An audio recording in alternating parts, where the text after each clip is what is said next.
પંચમહાલના મોરવા હડફ તાલુકાના મેરપ અને સાલિયા ગામ વચ્ચેથી પસાર થતી પાનમ નદી પર ₹14 કરોડના ખર્ચે તૈયાર કરાયેલા પુલનું આજે લોકાર્પણ કરવામાં આવ્યું હતું। રાજ્યના મંત્રી રમેશભાઈ કટારા તેમજ લોકસભાના સાંસદ અને સ્થાનિક ધારાસભ્યની અધ્યક્ષતામાં લોકાર્પણ કરવામાં આવ્યું। આ પુલ બનતા ગોધરા તાલુકા અને દાહોદ જિલ્લાના દેવગઢ બારિયા તાલુકાના 15થી વધુ ગામોને સીધું જ નેશનલ હાઈવે સાથે જોડાણ મળ્યું છે।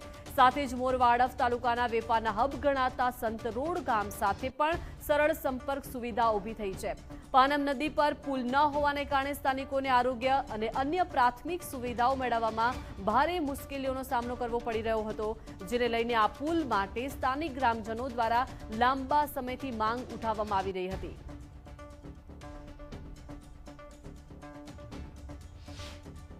₹14 કરોડના ખર્ચે આજે સુંદર અને મહત્વપૂર્ણ પુલનું ઉદ્ઘાટન આપણા સાંસદ સાહેબ ને માન્ય મંત્રી સાહેબના હસ્તે થયો છે, એમની ઉપસ્થિતિમાં થયો છે।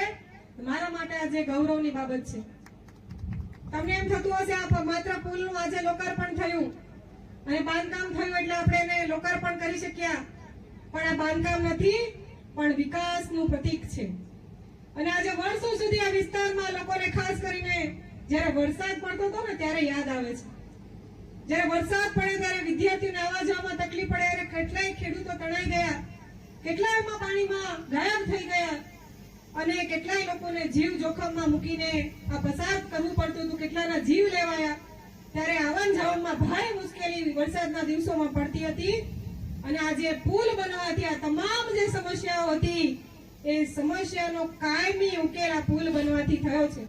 આજે પાનમ નદી પર 14 કરોડનો પુલનું ઉદ્ઘાટન કરવા માટે અહીંયા આપણા સાંસદ શ્રી અને આપણા પૂર્વ મંત્રી નિમિષાબેન અને બધા જ ગામના આગેવાનો, ભાઈઓ, બહેનો, વડીલો બધાને સ્વાગત કરું છું, અભિવાદન કરું છું।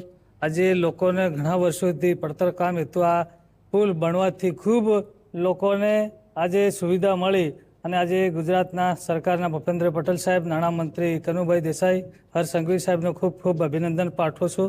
અને ખૂબ અમારા વિસ્તારની અંદર આજે મોરવા તાલુકાની અંદર ખૂબ આપણા નિમિષાબેન અને સંસદ સભ્ય સાહેબની ખૂબ અથાગ પ્રયત્નથી ખૂબ સરસ મજાનો આજે પુલ બની ગયો અને આજે ઉદ્ઘાટન અર્થે અહીંયા ખૂબ મોટી સંખ્યામાં બધા લોકો ઉપસ્થિત રહ્યા, એ બદલ બધાને સ્વાગત કરું છું।